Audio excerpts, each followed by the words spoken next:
La embajadora de los Estados Unidos de Norteamérica, Lea Campos, sorprendió a todo el país.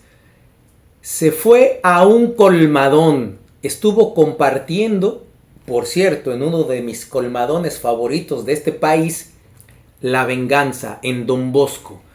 Con muchísima tradición, años, décadas vendiendo cerveza muy fría.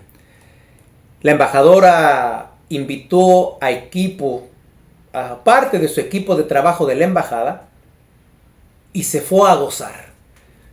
¿Qué ustedes creen de esa actitud de la embajadora? ¿Fue a darse un baño de pueblo o fue a seguir desarrollando su estrategia? Recuerden lo que yo les he comentado en videos anteriores. La embajadora tiene muy clara su misión. No es causalidad que desde que llegó a esta embajada en Quisqueya la Bella, se ha dado la tarea de visitar varios sectores de la sociedad. Ha estado en todas partes la embajadora. Desde ir a visitar obviamente al propio presidente Luis Abinader, a los expresidentes de este país, a los peloteros,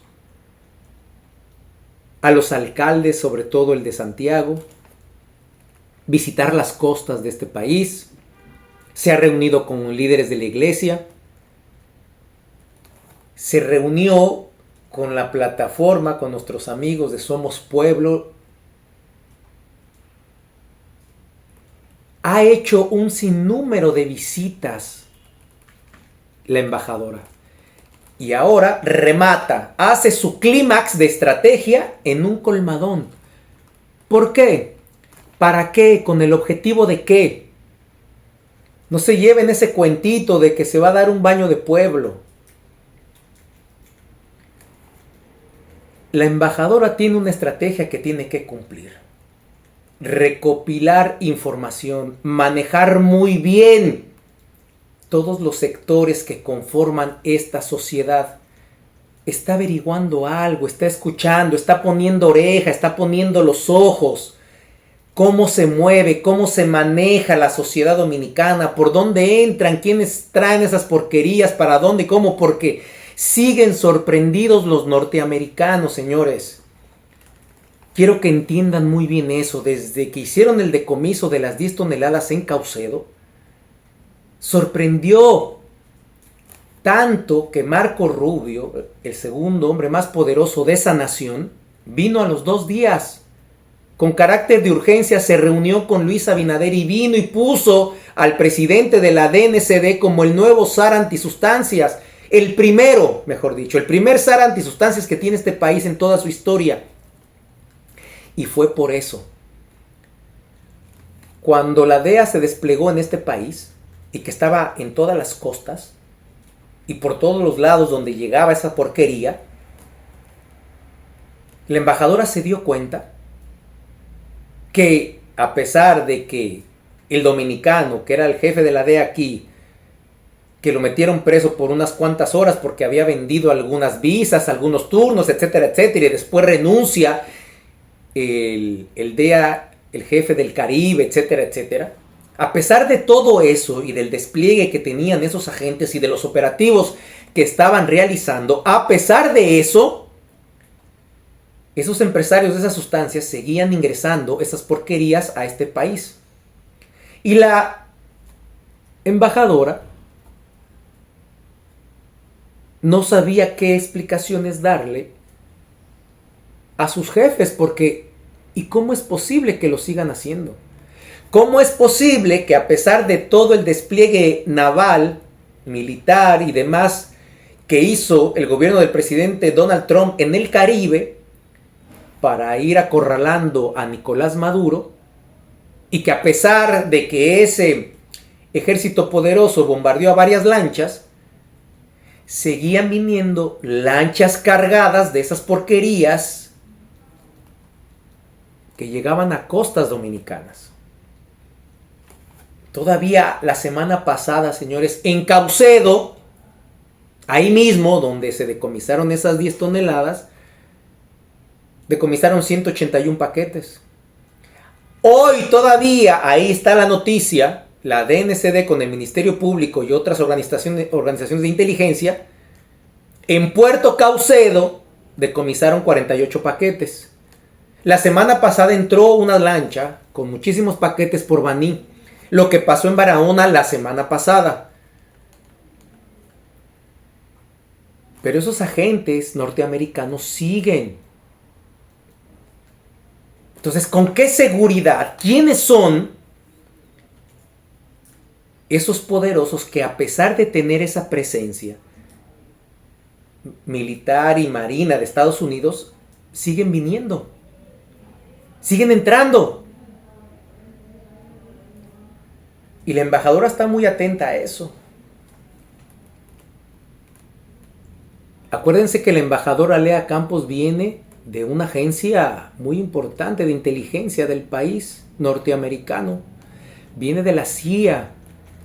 Está muy bien entrenada, sabe lo que hace. Por algo Donald Trump la puso aquí. Es por algo y para algo. Ustedes la ven a la embajadora pequeñita ahí, una cosita. Y llama mucho la atención que no anda con un séquito de guardaespaldas. Y es la embajadora del país más poderoso del mundo. En un país donde está muy caliente por esas porquerías. En un país donde esta calle, en cualquier momento te sale un tipo con un arma larga y te disparas. Así, sin más ni más. Y la embajadora anda bien tranquilita ahí. Eso llama también poderosamente la atención.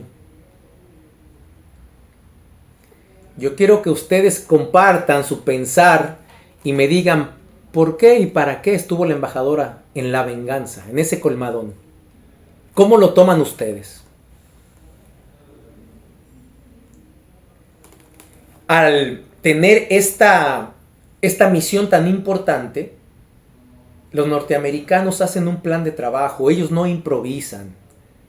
Por eso son imperio y por eso están alargando su proyección a 100 o 200 años más para ser los dueños de este planeta.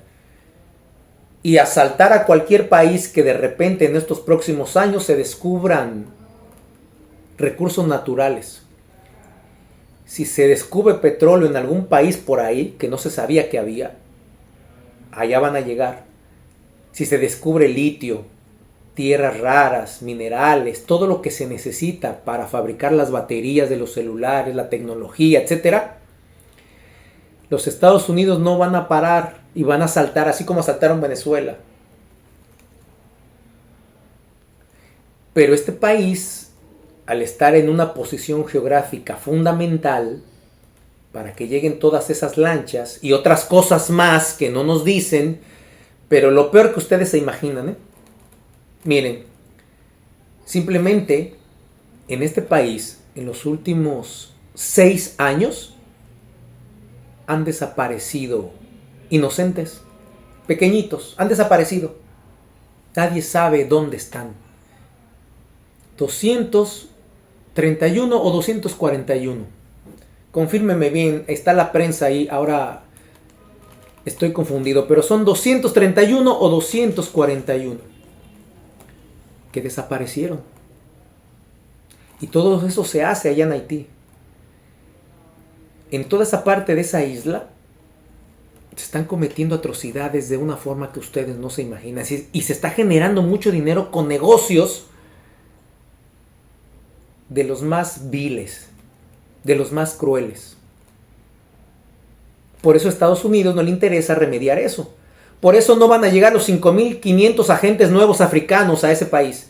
Por eso no se van a desarrollar elecciones. Por eso Estados Unidos no va a invertir más de $200 millones que necesitan los haitianos para organizar sus elecciones presidenciales. De hecho, el fin de semana, las organizaciones criminales de Haití le quitaron la vida a 30 haitianos, que ya dominan prácticamente el 100% de la capital de Puerto Príncipe. No, la capital de Puerto Príncipe, mejor dicho.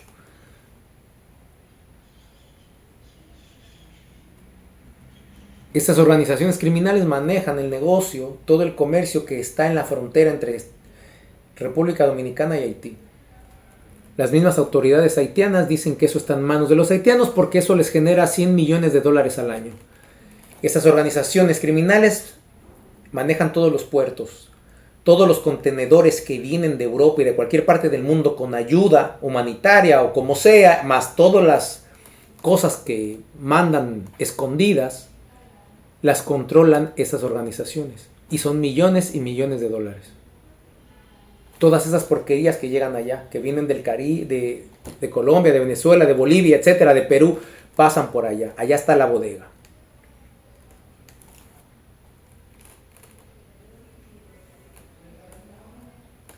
Como sabemos que a los norteamericanos tampoco les interesa resolver ese problema, porque es el mercado de mayor consumo, más adictos a esas porquerías, necesitan que alguien las suministre. Además, los verdaderos distribuidores, las organizaciones, las familias que distribuyen todo eso dentro del territorio norteamericano, son familias norteamericanas de pura cepa, los verdaderos gringos.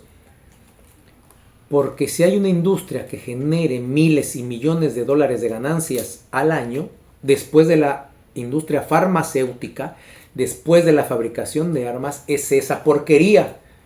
Y los gringos son los dueños absolutos de ese dinero. El 80% de las ganancias de ese dinero se queda en Estados Unidos, se queda lavando en Wall Street. Dicho por los propios senadores de los Estados Unidos de Norteamérica. No me lo estoy inventando yo. Simplemente vayan a leer y documentense.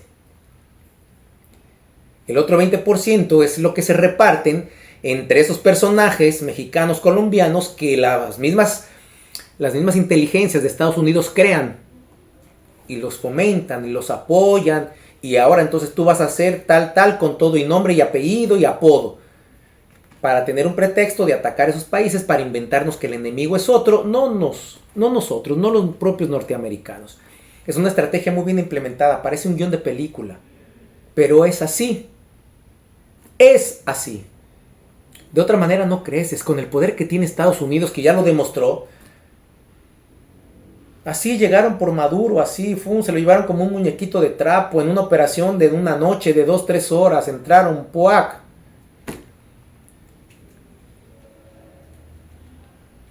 Es así, señores. Ellos crean a esos personajes. Póngales el apodo que ustedes quieran desde los años 70. Y en los 80 fue peor. Fue peor con Ronald Reagan. Esa administración fue quien se inventó a todos estos que ustedes han visto presos ahora o que ya murieron. Todos esos nombres así, apodos mexicanos y colombianos, fueron ellos mismos. El mayor ejemplo es con el expresidente de Panamá, el exgeneral Noriega. El perro de Panamá, que era socio del señor Pablo, aquel colombiano, que le servía a la CIA, que era informante de la CIA, pero también trabajaba con aquella organización de Colombia.